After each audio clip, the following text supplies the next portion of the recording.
저기에 보면 세 가지를 말씀하고 있죠.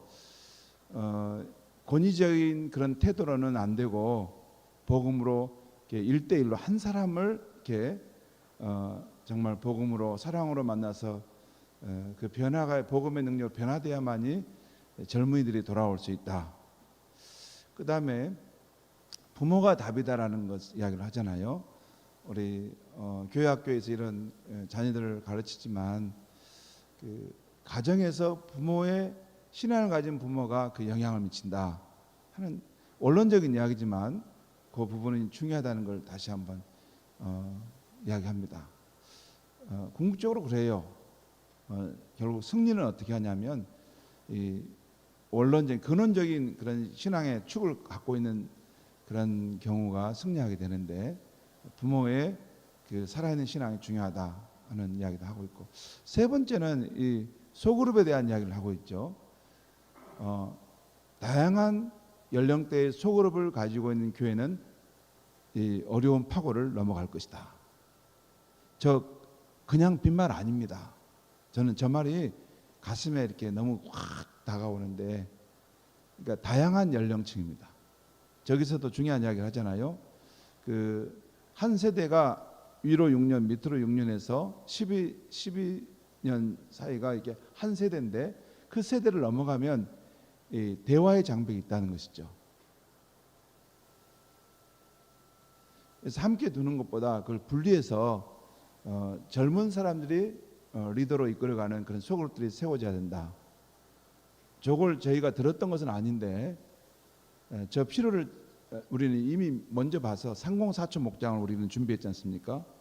그래서 지금 그 목장들이 지금 이게 파릇파릇 지금 살아나고 있고 세워져 가고 있어요. 그러니까 함께 소그룹으로 모인 것만이 중요한 것이 아니라 연령대별로 서로 어떤 세계관과 인생관을 함께 공유할 수 있는 그런 부류의 사람들이 서로 만나서 신앙과 삶을 나누는 것은 정말로 이 혼돈의 시대, 이 어려운 시대에 누군가 동지가 있어야 되는데 그 교회가 그걸 해줄 수 있는 거라면 교회는 힘있게 세워질 수 있다는 것입니다. 그런 이야기를 저분이 지금 하고 있죠. 오늘 제가 이제 3부 우리 교회가 꿈꾸는 그런 교회 모습 무엇일까 한번 이런 생각을 해봤습니다. 지금부터 하는 이야기는 어디 책에 본 것도 아니고 제가 10년 동안 우리 성도님들과 함께 목회하고 생활하면서 또 경험한 것이고, 또한 제가 늘 항상 제 시계 그 방향타를 항상 세상을 향해 항상 제가 두고 있는데, 이 세상이 변화되는 것을 제가 보면서 늘 관망하는 것이 있습니다. 여러분, 영적 지도자는 가만히 앉아 있는 것 같지 않도 항상 높은 산에 올라서 세상의 이 바람의 흐름과 이 방향이 어디로 가는가를 항상 봅니다. 왜냐하면 그 바람의 이 세기와 방향이 어디로 가는 걸 알아야지 그 시대 속에 살아가는 성도들에게 필요한 메시지를 전할 수 있기 때문입니다. 항상 제 한 축은 거기에 있어요. 무슨 책을 봐도 신문을 봐도 지금 시대가 어느 쪽으로 가고 있는가, 이념적으로도 좌쪽인가 우쪽인가 이런 것도 생각해보고, 또 이게 교회도 세속적인 것으로 어느 정도로 더 깊이 가고 있는가, 아니면 이 성경의 원래의 모습으로 가고 있는가, 이런 것들을 생각하는데, 먼저 제가 드리고 싶은 말씀은 세상의 변화 속도가 우리가 예상하는 속도보다 빠르다는 것입니다. 아마 이 말씀은 다 공감할 것이에요. 제가 어렸을 때, 제가 청소년 때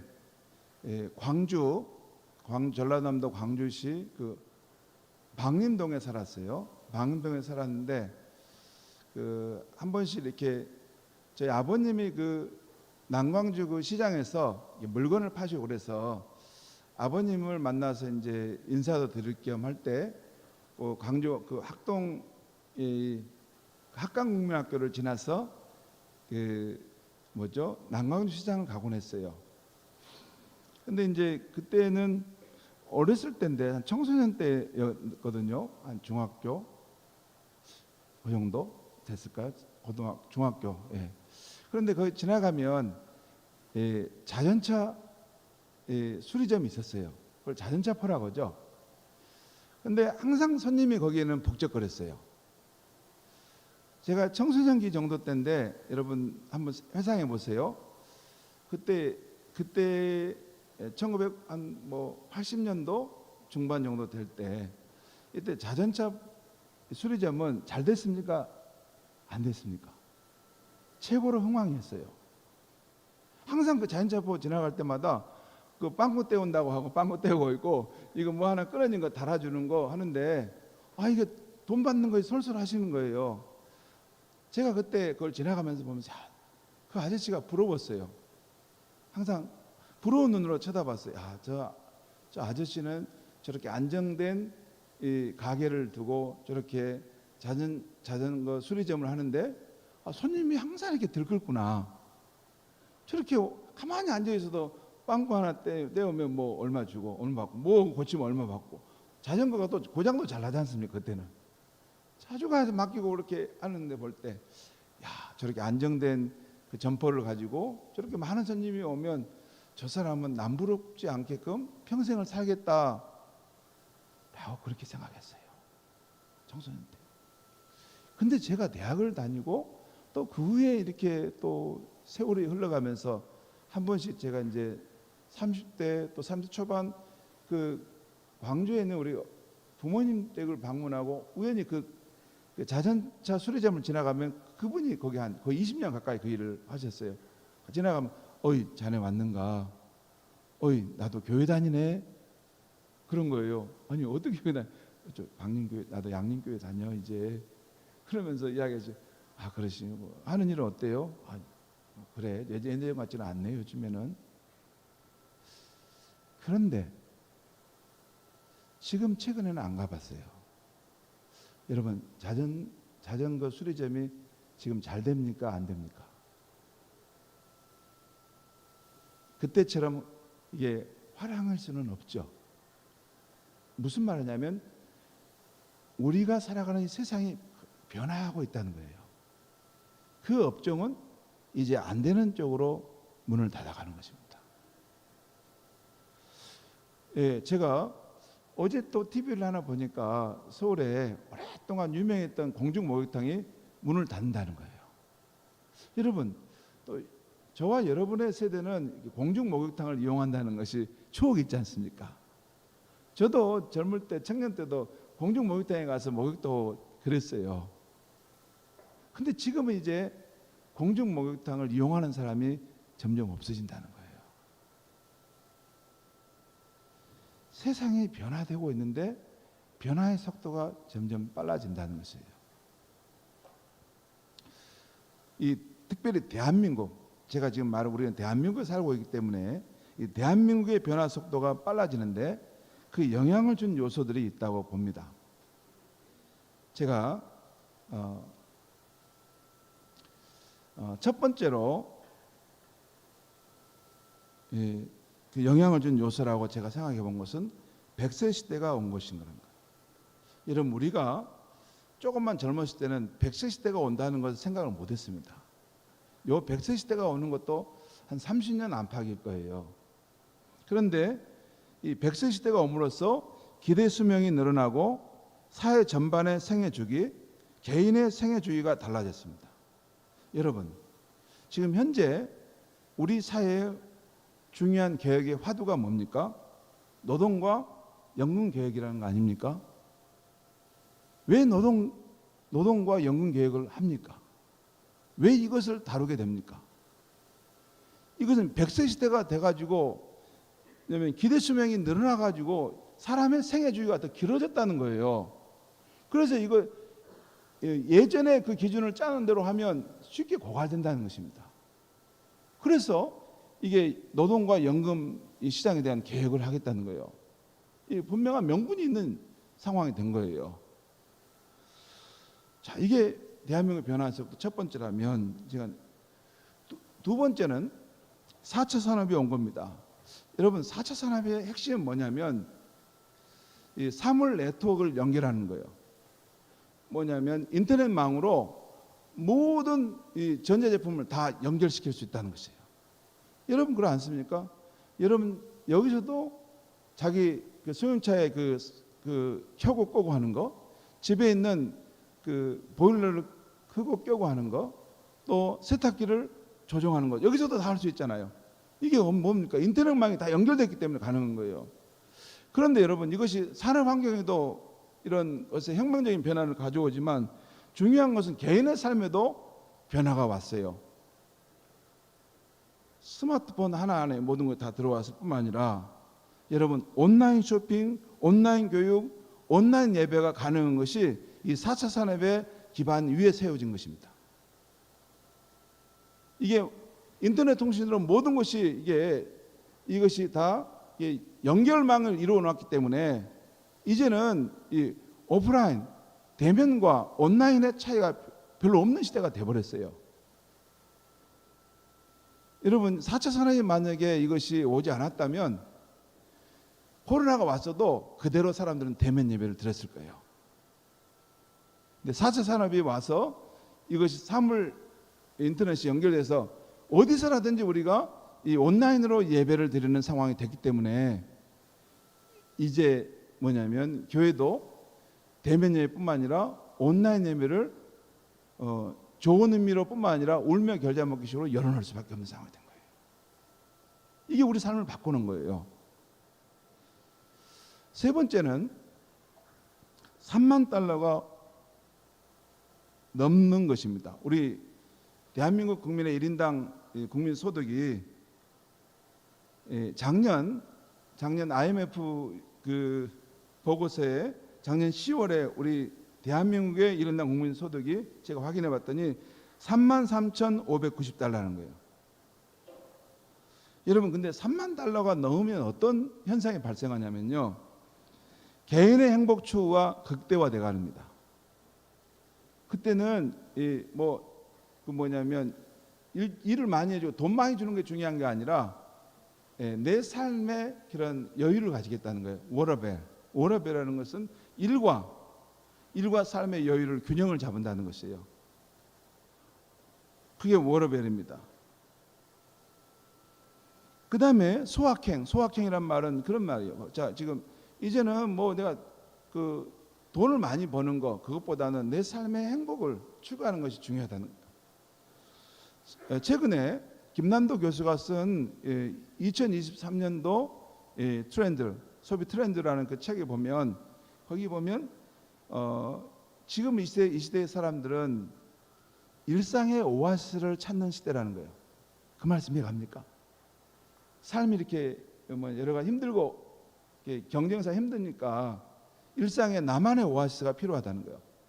도시에 있어든지 시골에 있어든지 뭔가 잠깐이라도 가서 휴식하고 삶을 충전할 수 있는 그 자리가 필요하다는 거예요.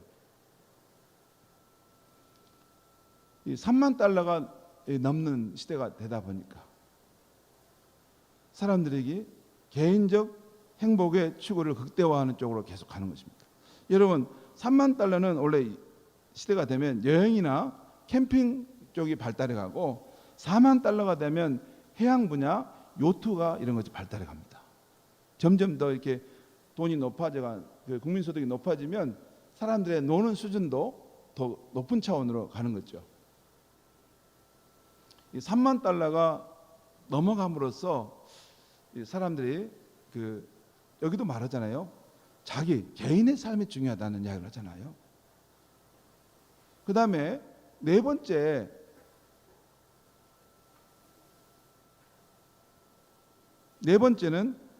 제가 보건대 경제 저성장 시대와 저출산 시대입니다. 우리 경제가 6-7% 이상 되는 이 고도 성장을 멈추고 매년 2010년대 이후로부터는 그 전후로부터는 매년 2%에 3% 정도의 저성장 시대로 들어가게 되었어요. 여러분 이게 굉장히 중요한 부분입니다. 경제가 고성장하게 되면 경제가 고성장한다는 것은 공장이나 일자리가 자꾸 많아진다는 거예요. 그래서 사람들이 일할 수 있는 그런 자리나 공간들이 더 많아지기 때문에 이게 청년들이 가서 쉽게 일을 잡고 또 좋은 양질 일을 잡고 또 취업도 하고 결혼도 하고 아이를 낳을 수 있어요. 그런데 저성장 시대로 들어가게 되면 그로 인해서 양질의 일자리가 부족해집니다. 그러면 청년 취업도 안 되고 결혼도 안 되고 출산도 지연되는 것입니다. 현재 저성장 시대와 저출산 시대, 이 네 가지가 이 대한민국의 변화 속도에 영향을 크게 주고 있는 것이다라고 생각합니다. 물론 더 이념적 사상적인 그런 것들도 찾아볼 수 있습니다. 그런데 제가 사회 경제적인 요소를 주로 중심으로 말씀드렸어요. 여기에다가 전 세계적으로 영향을 미치고 있는 이 코로나 팬데믹과 러시아 전쟁으로 인해서 경기 침체 영향을 받고 있다는 것입니다. 이게 지금 추가 요소예요. 코로나 팬데믹과 또 러시아 우크라이나 전쟁 실제 영향을 받죠. 지금 미국의 그런 그 환율이 강달러가 되고 또 고환율 또 고금리 고물가가 지금 이렇게 계속 진행돼 가는 것은 이게 다 코로나와 러시아 전쟁의 영향과 다 맞물려 있습니다. 이로 인해서 경기 침체 영향을 받고 있다는 것이죠. 한마디로 대한민국과 우리 주변 세상의 사회 경제적 기술 환경에 일어난 급격한 변화들이 우리의 삶의 변화 속도에 영향을 주고 있다는 것이에요. 여러분 실제 그렇지 않습니까? 왜 우리 삶이 예전과 달리 굉장히 힘겨운 그런 삶의 분위기를 느끼잖아요. 힘들잖아요. 이게 전보다 지고 가야 될 짐이 괜히 전에는 한 30kg 했다면 이제 한 70kg, 80kg를 지고 있는 것 같아요. 우리 성도님들 가운데 저기 늘 작은 기업 가지고 있는 우리 저기 집사님들하고 내가 대화를 해보면 예전보다 많이 어려워졌다는 거예요. 지금 생존 자체도 힘들다는 거예요. 이런 것이 다 이게 복합적으로 이런 복합적인 이런 사회 경제적인 요소가 우리 삶을 압도해 오기 때문에 지금 우리가 그런 영향 속에 있다는 것이죠.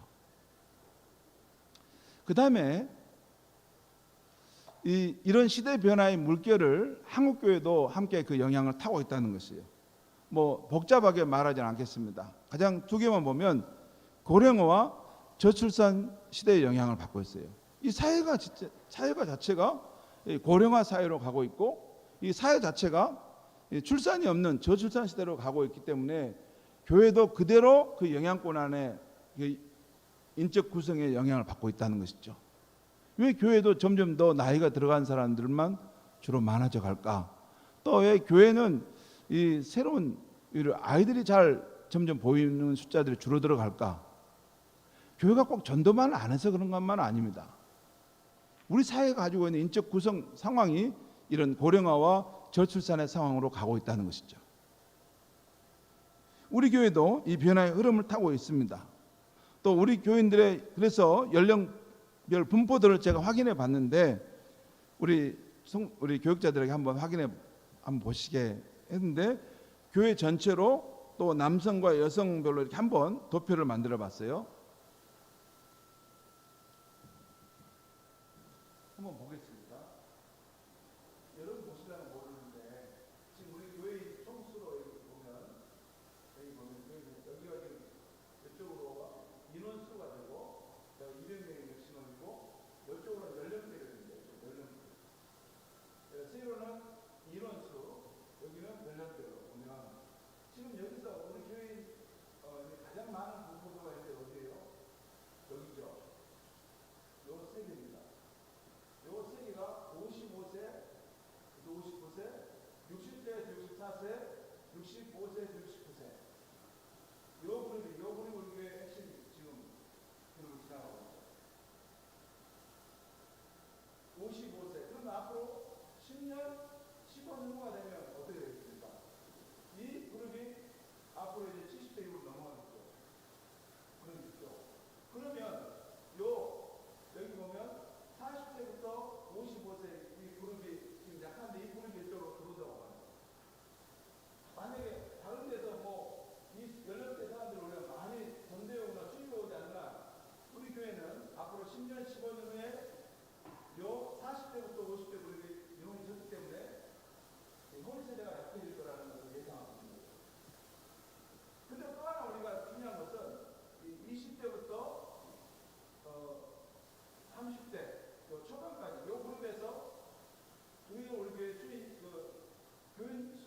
있다는 것입니다.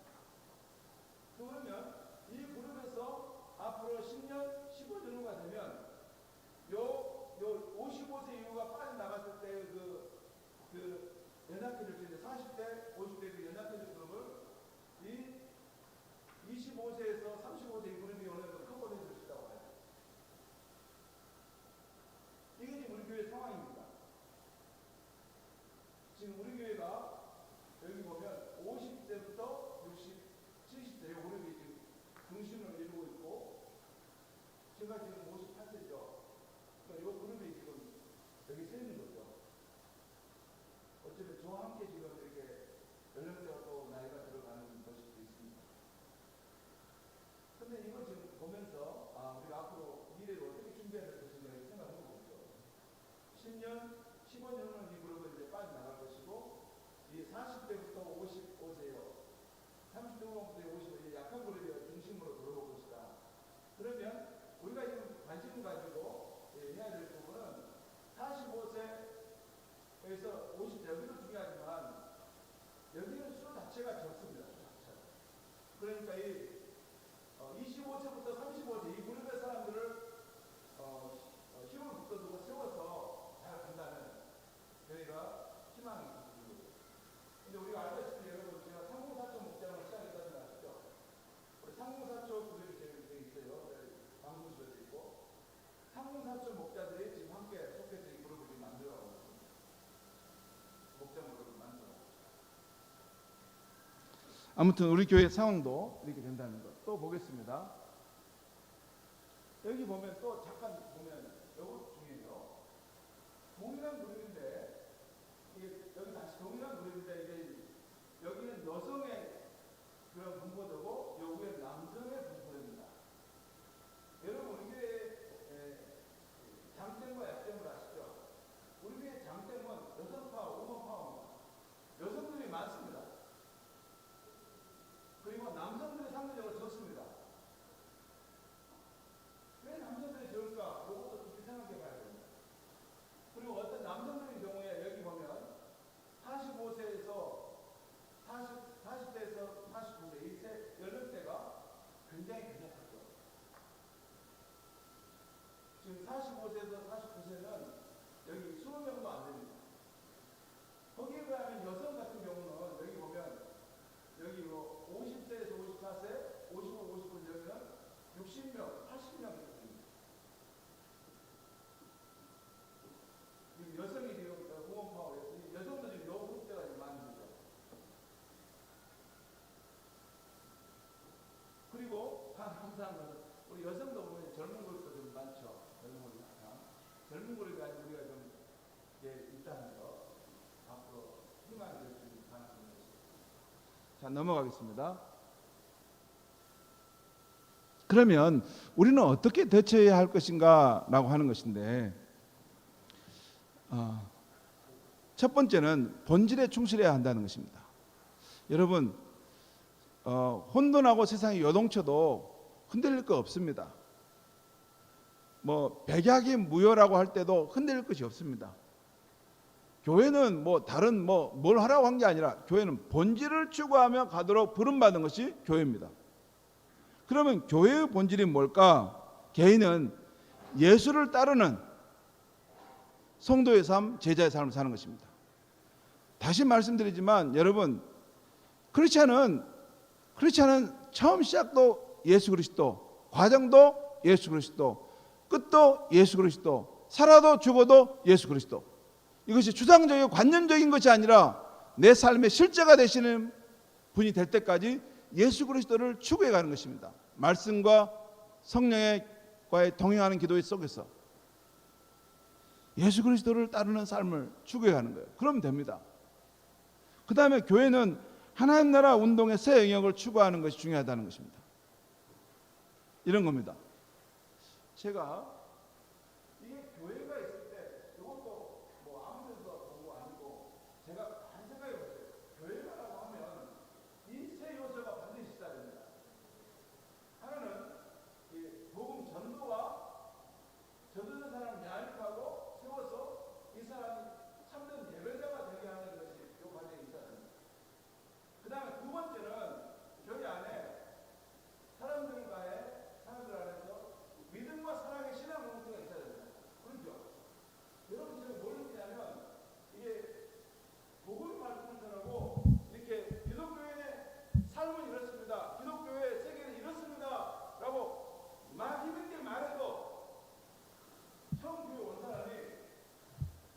목사님이 말하는 것이 말뿐이고 실제 그런 삶을 본 적이 없으면 그 사람의 신앙은 세워질 수 없습니다. 그렇죠?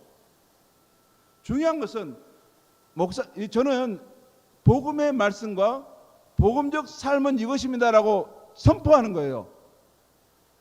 그러면 그런 복음적 삶은 어디 있습니까? 라고 물어보면 저기에 있습니다. 우리 성도님들의 삶 속에 있습니다. 그것을 보여주는 것은 우리의 책임이라는 거예요. 만약에 그 사람이 우리 교회에 왔는데 목사님을 통해서 복음과 복음적 삶에 대한 말씀은 선명하게 들었는데 그렇게 사는 사람을 우리 교회 안에서 보지 못해요. 그렇게 사는 공동체를 우리 교회 안에 보지 못해요. 그러면 어떻게 되겠어요? 그 사람 결국 교회 생활 얼마 아니고 다 떨어나갑니다. 그런데 강단에서 목사님이 선포한 대로 그런 복음적 삶을, 믿음과 사랑의 삶을 사는 공동체들이 여기저기 우후죽순처럼 다 있어요. 그러면 와, 여기서 선포하는 말씀이 복음이 진짜구나, 정말 저 말씀대로 살아가는 그 믿음의 세계, 사랑의 세계가 있구나 하고 교회가 힘을 받게 되는 것입니다. 이 두 가지가 있어야 돼요. 그래서 복음을 전도하고 말씀을 양육하는 것도 있어야 되지만, 예배를 드리는 것도 있어야 되지만, 중요한 것은 그러한 실제의 삶을 살아가는 사람들이 우리 교회 공동체 안에 있느냐고 합니다. 세 번째는 세상을 향하는 사랑의 증인입니다. 이것이 밖으로 우리가 가진 그리스도의 사랑을 증언하는 것이죠. 우리 사랑의 반찬 사역이라든가 사랑의 집수리 팀이라든가 어려운 사람들을 향해서 하나님의 사랑으로 나아가 섬기는 그런 것이 있어야 되죠. 이게 세 가지가 있을 때 이게 교회가 건강한 모습으로 있는 거죠. 이것이 하나님 나라 운동이 힘있게 일어나고 있는 것입니다. 예를 들어서 어떤 분은 보면 예배만 중요하다고, 예배만 중요한 것은 그 사람이 예배 현장에서 추상적인 관념적인 하나님에 대한 말씀만 들을 뿐이에요. 그렇게 믿음과 사랑으로 사는 삶의 공동체가 어디 있냐라고 물어볼 때 보여줄 수 있어야 된다, 그 말입니다. 우리는. 그렇죠. 그러니까 이것도 있어야 되고, 실제 이게 복음을 전도해서 예수를 믿고 그 성령을 거듭나서 그 사람이 성장하고 예배자가 되는 것도 중요하고, 또한 세상 속에 나아가서 우리가 그 사랑의 증인의 삶을 사는 것, 이 세 가지가 함께 맞물려 돌아가야지 하나님 나라 운동이 힘있게 살아있는 것입니다. 그래서 본질에 추구한다는 그것입니다. 개인은 예수 그리스도를 따르는 진정한 성도의 삶을 추구하는 것이고, 교회는 하나님 나라 운동의 새 영역, 전도와 양육과 예배자로 세워지는 것, 그리고 실제 생활 속에서 그렇게 믿음과 사랑의 공동체를 이루어가는 사람들이 있는 것을 현장에서 봐야 되는 것, 그리고 또한 세상을 향해서 그 하나님의 사랑의 삶을 섬김으로 나타내는 것을 가지고 있느냐는 것입니다. 저는 그 교회는 본질에 가깝다고 생각하고 그 교회는 생동감이 있다고 생각합니다. 이 세 가지가 균형 잡히냐 하는 것이 항상 목회자로서 제가 생각하고 있는 것이에요. 본질에 충실한다는 것, 이렇게 개인은 그렇고 교회는 이렇고. 두 번째는 전략적 지점에 힘을 쏟아야 한다는 것입니다. 여러분, 여기 보면 전략적 지점이 있어요. 우리 교회가 이런 위기 상황에서도 일어서려면 그 전략적 지점에 힘을 쏟는데, 주일 예배를 생명처럼 소중히 여기고 소그룹 공동체로 생활하고, 그다음에 복음 전도와 풍성한 삶의 과정 양육자가 되어져 가고, 또 상공사초 목장이 아름답게 세워지고, 교회 학교 안에 인적 물적 자원이 이렇게 아낌없이 투자되고, 청년들이 자신의 미래를 교회와 함께 꿈꿀 수 있어야 되고, 청년들이 이 교회와 함께 교회의 미래를 꿈꿀 수 있도록 해줘야 되지 않겠습니까? 여러분, 저 혼자 그걸 할 수 있겠습니까? 저 혼자 못합니다. 제가 그걸 비전을 제시해 주어도 여러분들이 함께 저한테 길을 열어줘야만이 우리 청년들이 야, 이 교회와 함께 내가 꿈을 꿀 수 있겠구나 하는 마음을 갖고 동참하지 않겠습니까? 그 다음에 7번째로 액티브 시니어 활동을 늘 격려하고 그 발전시켜 가는 것입니다. 이게 주일 예배를 생명처럼 소중히 여기는 것은 너무나 당연한 겁니다. 이 안에 예배를 통해서 하나님의 말씀에 사로잡힌 그런 은혜를 받는 사람들이 세워져야 되는 거죠. 그 다음에 속으로 공동 생활하기는 그 김남도 교수의 2003년도 저 오늘 말했던 지용군 대표가 했던 2003년도 한국교회 트렌드에 보면 모라큘 라이프라는 것이 있어요. 그 중요한 한국 크리스찬의 지금 한 삶의 형태인데, 이 지금 이 뭐냐면 그 온라인 상황이 되고 막 교회를 잘 안 나가는 사람들이 많아지고 이렇게 신앙도 많이 약화돼도 사람들의 마음속에는 이런 게 있다는 거예요. 적어도 가장 작은 단위의 내 마음과 마음을 나눌 수 있는 그 공동체가 있기를 원한다는 것이에요. 그래서 소그룹이 된다는 것입니다. 여러분, 형식적인 차원에서 소그룹을 하는 것 말고 진실로 마음과 마음을 나누고 신앙과 삶을 나누는 그 만남을 내가 하겠다 하면 소그룹은 됩니다. 정말입니다. 그래서 제가 항상 말씀을 드려요. 많은 사람을 데리고 가는 것이 중요한 것이 아니라고, 두세 명이라도 진정으로 마음과 마음을 나누고 신앙과 삶을 나누는 주님이 임재하시는 이런 공동체가 되는 거 내가 해보겠다 하면 그 모임은 생명력이 있는 것입니다. 그리고 복음 전도와 풍성한 삶의 양육자 과정, 저는 이것이 우리 교회 중요하다고 생각해요. 우리 교회 풍성한 삶의 과정이 있지 않습니까? 여러분 계속 제가 하라고 하지 않습니까?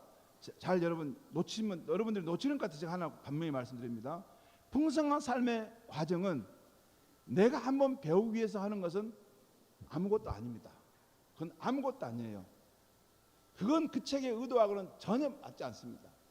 그 책이 의도하는 바는 뭐냐면 풍성한 삶의 초대, 첫걸음, 기초를 배우면 궁극적으로 다른 사람을 위한 양육자가 되는 것입니다. 양육자가 됐을 때 그 복음이 심화돼 간다는 거예요. 남을 가르치면서, 이거 남을 말씀과 삶으로 가르치면서 자기 자신도 그렇게 쉐이핑, 형성되어 간다는 것이에요. 한번 내가 배우고만 말면 그냥 들었을 지식만 쌓을 뿐이지 아무런 삶의 변화하고는 관계가 없는 것이에요. 오히려 그 사람은 많이 배운 것 때문에 더 가르치기가 더 어려워집니다. 제가 보면 아닙니다. 풍성한 삶의 과정의 핵심은, 그것은 여기 오늘 이분이 말하지 않습니까? 권위주의가 통하지 않는다는 거. 1대1로 한 사람, 원맨 파워, 한 사람의 힘이 있다는 거예요. 한 사람이 그 사람을 붙들고 사랑과 복음으로 그들을 만나고 섬기고 설 때 그 사람이 마음을 열고 복음을 받아들이면서 변화의 삶이 시작된다는 거예요. 이게 우리가 가진 풍성한 삶의 이 양육 과정의 핵심입니다. 이것을 양육자로서 다른 사람을 복음으로 세워가는 것, 이것을 하는 거예요.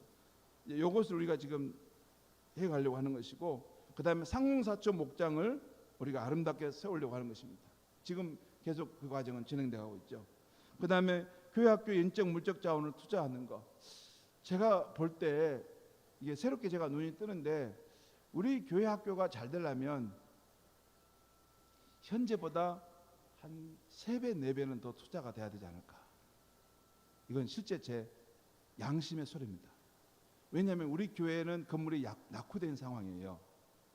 건물이 낙후된 상황이에요.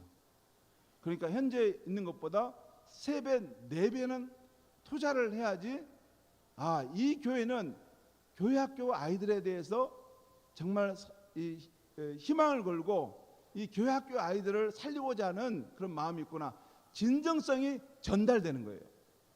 진정성이 전달되는 게 굉장히 중요합니다. 작년에 우리 저 장로님들과 함께 뭐냐면 청년들 저기 4층 청년부실 하나 만들어줬지 않습니까?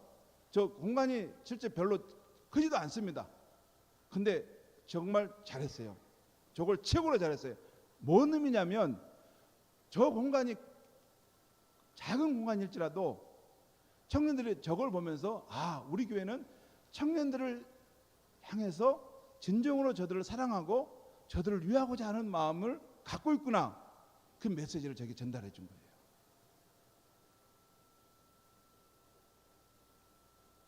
저는 우리 교회 학교 무작정 그냥 빵 사주라는 것이 아니고 저 창조적인 이런 교회 학교 사역이 되도록 3배, 4배의 물적 인적 자원은 투자해야 된다 저는 생각합니다. 그다음에 청년들이 자신의 미래를 교회와 함께 꿈꿀 수 있도록 청년 사역도 더 심화돼야 합니다. 그래서 우리 이문현 목사님한테 제가 자네 올해 반드시 가까운 시일 내에 광주에 있는 거기 무슨 송 목사님 교회 어디죠? 우리 임 목사님 내가 가라는데 서린교회, 광주 서린교회가 청년부를 가장 잘합니다. 청년부를 거기서 잘 보고 배우게 해서 광주 서린교회가 청년부가 가장 잘 됩니다. 거기 시스템을 한번 잘 보고 배워서 우리가 할 수 있는 것을 한번 해봅시다. 거기도 투자를 해야 되는 거죠. 그 다음에 마지막은 액티브 시니어 활동. 우리 지금 액티브 시니어 활동은 이 부분은 한국교회 트렌드 2023년에 나온 건데, 여러분 뭐냐면 우리 성도들도 고령화가 전부 돼가지 않습니까? 그런데 고령화가 되는데 이게 나약한 그런 노인이 아니라 이게 건강하고 자기 주체적인 힘을 가진, 물질도 가진, 재력을 가진 그런 액티브한 그런 이런 시니어들이 나타난다는 것입니다. 그래서 이분들이 자체적으로 활동할 수 있는 그러한 어떤 장을 자꾸 열어줘야 한다는 거예요. 우리 지금 우리 장로님 중에 한 분이 이렇게 사진 이렇게 동호회를 만들었는데 함께 참여하겠다고 하시는 분들이 뭐 6, 7명 이상 된다고 그래요. 예, 그런 부분인데 뭐든지 우리가 함께 신앙생활뿐만 아니라 함께 뭔가 동호회 활동이나 문화 활동이나 뭔가 할 수 있을 만한 그런 것이 열릴 필요가 있습니다. 저는 우리 집사님 가운데 통기타 잘하시는 우리 집사님도 통기타 교실을 좀 열으셔가지고 같이 찬양도 좀 배우고 또 가르치기도 하고 그런 것도 하고 싶은 사람들에게 그 문을 열어주면 좋겠다. 아무튼 액티브 시니어라고 우리 뭐냐면 적어도 이제 연령층이 65, 70세를 넘어가려고 하는 그런 연령층에서 무엇이든지 우리가 활동적으로 해보겠다 하면 교회가 전폭적으로 그것을 나는 지원해 줘야 한다고 생각합니다. 지원해 줘야 한다고 생각합니다. 왜냐하면 그분들의 노고로 위해서 교회가 지금까지 세워졌고 또 그분들의 남은 삶도 보람차고 건강하게 되게 하는 것이 교회의 중요한 책임이라고 저는 생각하기 때문에 그런 부분들, 그런 전략적으로 중요한 지점에 힘을 우리가 쏟는 것입니다. 그 다음에 세 번째 중요한 것은 모두가 함께 힘을 합쳐야 한다는 것이에요. 우리 교회가 어떻게 대처해야 될 것인가 하는 것은 본질에 충실하고, 그래서 개인은 정말 예수를 따르는 그러한 신앙의 삶을 추구해 가야 되고, 교회는 하나님 나라 운동의 새 영역을 추구해 가야 되고, 그 다음에 전략적인 지점에 힘을 쏟고, 그 다음에 모두가 함께 힘을 합쳐야 되는데, 여기서 모두가 함께 힘을 합친다는 것은 두 가지 의미로 생각해 봤어요. 첫째는 주일 예배 이후에 한 가지만 더 참여해 주라는 거예요. 우리 성도님들 제가 오늘 재직 세미나니까 다 나오시라고 제가 말씀했잖아요. 근데 주일 예배가 딱 한 번만 참여하고 가버리잖아요. 그러면 어떻게 이 높은 파도가 밀려와가지고 이게 교회를 자초시키려고 하는 상황에 한두 사람의 힘이라도 더 필요한데 주일 예배만 드리고 딱 가버리면 그러면 소수의 사람이 이걸 막아낼 수가 없죠. 모든 성도가 주일 예배는 기본이고 그 이외에 다른 뭔가든 기도회든지 봉사활동이든지 뭐든가 한 가지는 더 참여해서 힘을 북돋워야 한다는 것입니다. 그리고 기존에 있는 우리 성도님들은 지금까지 하는 그 자리에서 한 발만 더 나아서 달라는 거예요. 두 발도 아니에요. 한 발만 더. 이명재 집사님 한 발만 더 나서 주면 됩니다. 한 발만 더. 내가 전에는 기도회를 내가 한 3번밖에 안 나왔으면 한 5, 7번만 더 나와도 6번만 나와도 목장 모임을 1년 내에 내가 뭐냐면 한 절반 정도 못했으면 이번에는 좀 더 한 6할 정도는 내가 목장 모임을 더 한다. 그 목장 모임을 통해서 정말 신앙과 그 사람의 삶의 나눔이 깊이 이루어질 수 있다. 이 마음을 가지고 한 발만 더 하면 되고, 교사도 한 발만 더 앞에 가면 되고, 모든 재직 부장들도 한 발만 더 열정적으로 내가 맡겨진 일을 더 잘해야 돼. 우리 안수 집사님 회장님 잘 말씀하셨어요. 올해는 잘하겠다고 하셨잖아요. 우리 많이 잘할 거 없습니다. 제가 중요한 말씀, 한 발만 더 잘하시면 됩니다. 한 발만.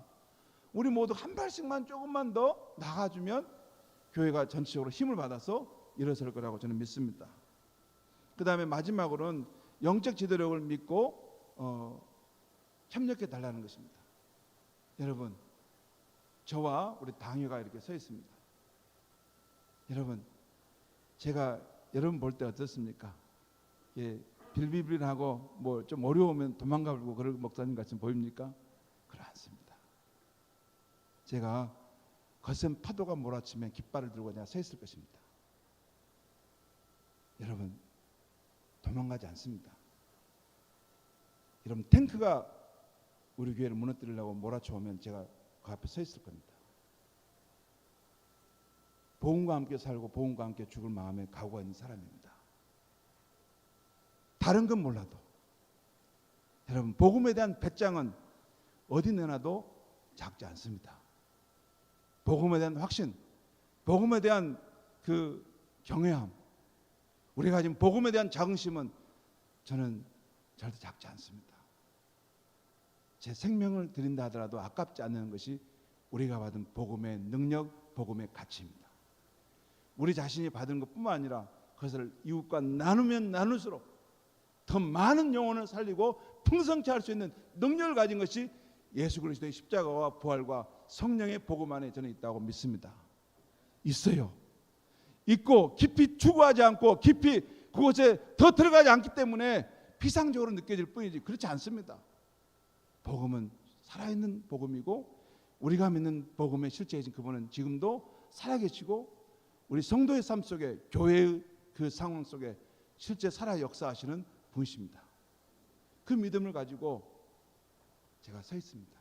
그래서 여러분 그런 마음을 가지고 서 있고 또 우리 당회가 서 있다는 거 알고 교회가 이렇게 합시다 저렇게 합시다 하면 여러분 잘 따라 주시면 우리 교회가 이 지금 험난한 이 파고가 밀려오는 상황 속에서도 이 본질에 집중해서 힘있게 일어서고 또 흔들리지 않고 사명의 그 역할을 감당하는 그런 생명선의 그 모습으로 힘있게 가게 될 줄 믿습니다.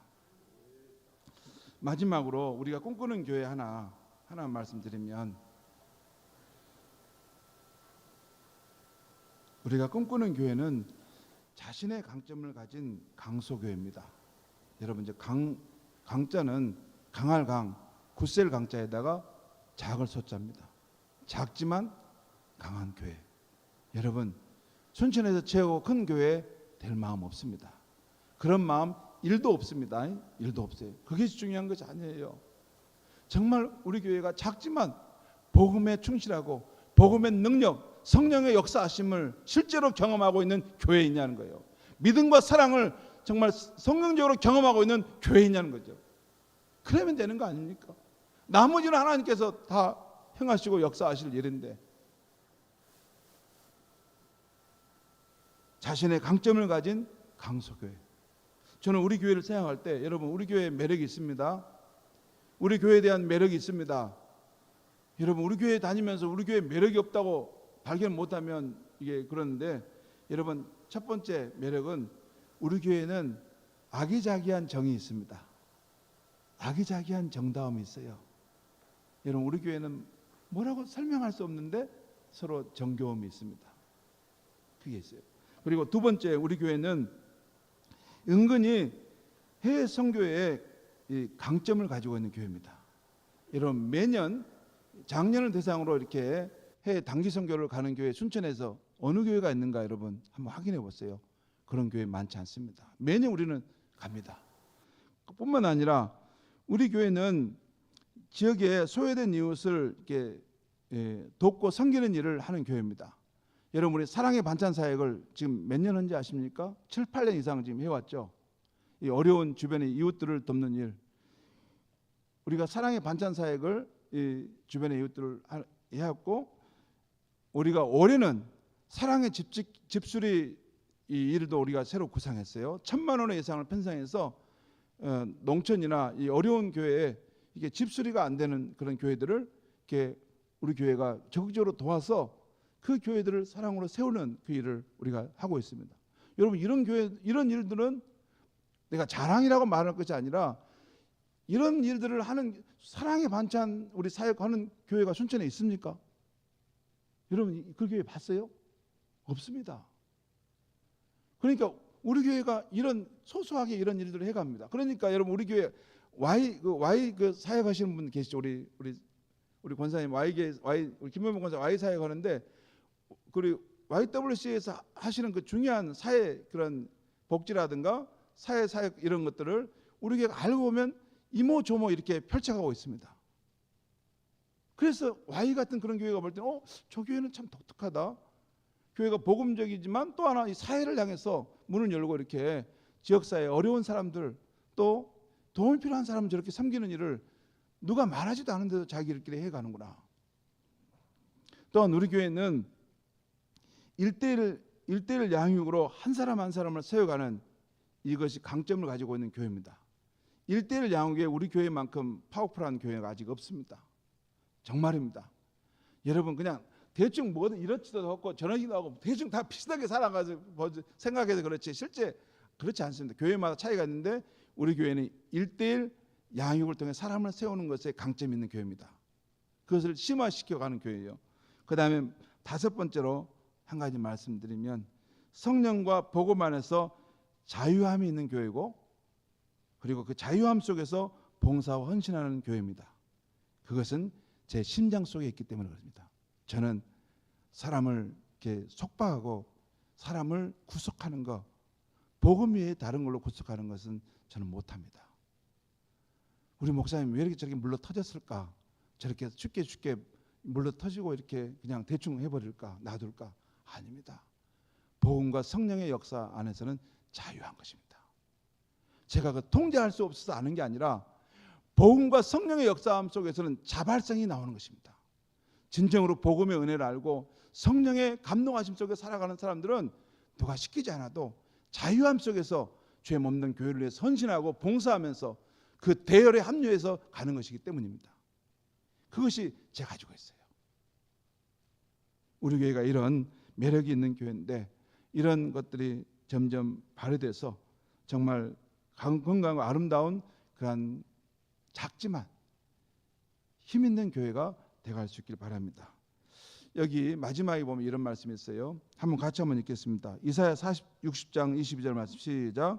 그 작은 자가 1000명을 이루겠고 그 약한 자가 강국을 이룰 것이라. 때가 되면 나 여호와가 속히 이루리라. 여러분 우리 교회의 최고로 좋은 때는 저는 아직 안 왔다고 생각합니다. 저는 계속해서 복음의 바탕을 닦는 일을 해왔어요. 우리 성도님들이 알지 모를지는 모르지만 저는 하나님의 복음의 바탕을 깊이 그 바탕을 이렇게 깔고 그것을 스며들게 하고 그것을 세우는 쪽에 지금까지 달려왔어요. 왜 그러냐면 우리가 하나님의 역사하실 수 있는 하나님의 성령의 역사하실 수 있는 그러한 것을 우리가 바탕을 깔면 하나님께서 언젠가는 우리 교회 안에 그런 놀라운 역사를 행하실 것이다 라는 믿음이 있기 때문입니다. 때가 되면 하나님께서 우리 교회를 사용하실 수 있기를 저는 간절하게 소망해 봅니다. 우리 교회 안에 작은 자 한 사람이 1000명을 이루겠고 그 약한 자가 강국을 이룰 것이다. 이것이 우리 때문에 그런 것이 아니라 우리 안에 역사하시는 하나님, 삼위 하나님의 그 역사하심으로 인해서 그 은혜로 인해서 우리가 그렇게 쓰임받는 그런 작지만 힘 있는 교회가 되기를 주의 이름으로 축원합니다. 기도하겠습니다.